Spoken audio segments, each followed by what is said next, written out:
Nestled in the rolling hills of Campbell County, Kentucky, the small town of Alexandria seems like a place where time stands still. Neighbors know each other by name, churches anchor the community, and secrets are hard to keep. But in the early hours of May 17, 2005, a single night shattered this quiet town's sense of safety.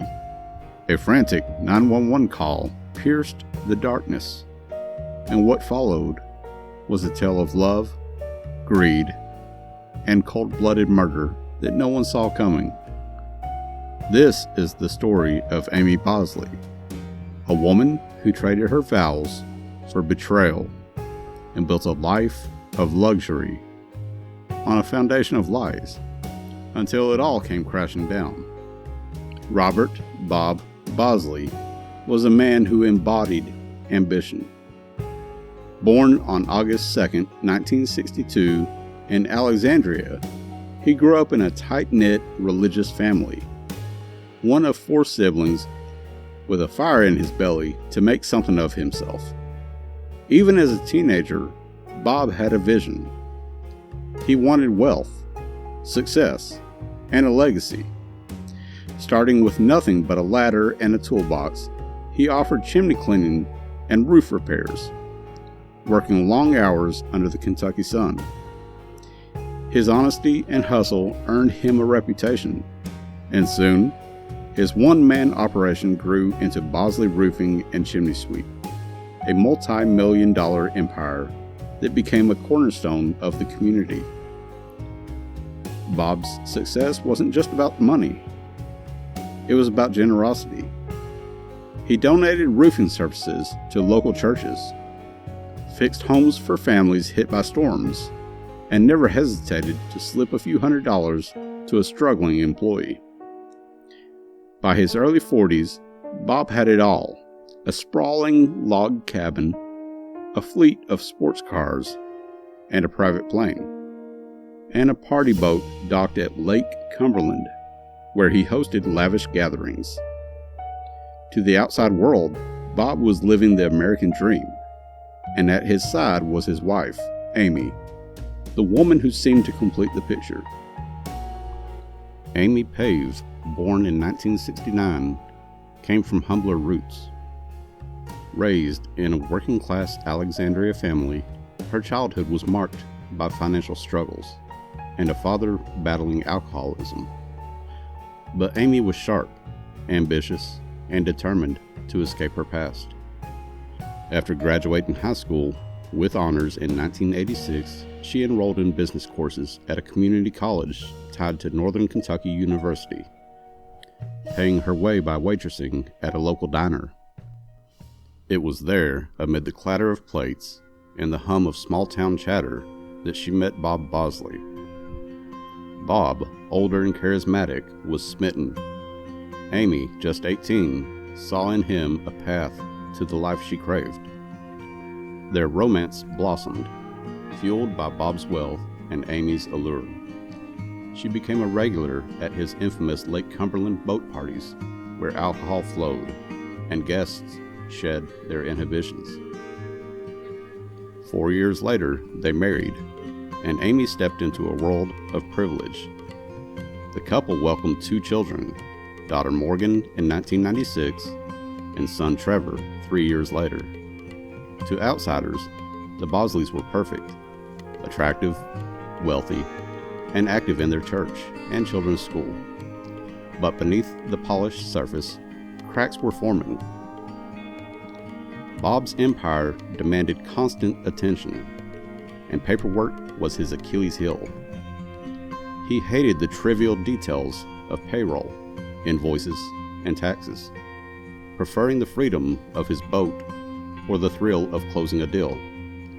So he turned to Amy, with her business education, to manage the company's finances. It seemed like a natural fit, a way to keep the business in the family. But what Bob saw as trust, Amy saw as opportunity. Unbeknownst to Bob, Amy began diverting company funds. Instead of sending tax payments to the IRS, she funneled the money into a secret account, accessible only through a private mailbox she controlled. Month after month, she siphoned off thousands, then hundreds of thousands, until the total neared $2 million. The IRS sent letters, made calls, and scheduled meetings. But Amy intercepted every attempt, even impersonating Bob in phone calls with a poorly disguised voice that agents later likened to Kermit the Frog. Bob, blissfully unaware, signed tax forms she prepared, believing his business was thriving and his family secure. Meanwhile, their marriage was fraying. Bob's boat parties, filled with young women and rumors of affairs, stirred Amy's suspicions. Friends whispered that both spouses had strayed, with compromising photos from the lake surfacing in a safe at home. Amy's resentment grew, but her greed burned hotter. The money she stole fueled a lifestyle of luxury. New cars, a dream home under construction with stained glass and gargoyles, and a veneer of perfection. But the IRS was closing in, and a reckoning was inevitable. On May 16, 2005, just days before their 15th wedding anniversary, the Bosleys' world unraveled. The IRS had scheduled a meeting for the next morning, one that would expose Amy's embezzlement, facing ruin, divorce, prison, and the loss of her carefully crafted life. Amy made a chilling choice. That night, as her children slept in their rooms, she retrieved one of Bob's 9mm handguns from his collection. Standing over her sleeping husband, she fired 6 shots, each one tearing through the man who had given her everything. But Amy wasn't done. To cover her crime, she orchestrated an elaborate deception. She grabbed the children's aluminum baseball bat and smashed a rear door window, scattering glass outside to suggest a break-in. She tore through drawers, flung open cabinets, and scattered pills across the bathroom floor, creating the illusion of a ransacked home. She wrapped 4 bullet casings in a towel and hid them in the washing machine, missing 2 others in her haste. To complete the ruse, she cut her nightshirt with scissors, scratched her own chest, and dialed 911, her voice trembling as she claimed an intruder had attacked. Police arrived at the Bosley cabin just before dawn, greeted by a scene of chaos. Bob lay dead, slumped over the bed, shot 7 times. Amy, clutching her torn shirt, recounted a tale of a masked intruder, a white male with a nasal voice and the smell of urine. The house was in disarray, but something felt off. Cash and valuables lay untouched. The broken glass was outside, not inside. And the children, questioned separately, delivered a devastating blow. They heard gunshots before the sound of shattering glass. Investigators scoured the scene. In the basement, they found the baseball bat, its scratches embedded with glass fragments matching the broken door. In the washing machine, beneath wet clothes, they uncovered the hidden casings, fired from the same 9mm gun as the 2 found near Bob's body. Amy's injuries raised suspicions. The scratches were too neat, the shirt cut rather than torn. Then the IRS stepped in, revealing the $1.7 million in unpaid taxes and Amy's attempts to stall them. The motive was clear. Amy killed Bob to keep her secret. The final piece fell into place when Amy's sister, sorting through her belongings, found a 9mm handgun in Amy's purse. Ballistics confirmed it was the murder weapon. Amy's story collapsed under the weight of evidence. Her children's testimony, the staged crime scene, and her financial crimes. Less than 2 weeks after Bob's death, police arrested her, charging her with first-degree murder. In November 2006, Amy Bosley stood in a Campbell County courtroom, her once charmed life in ruins.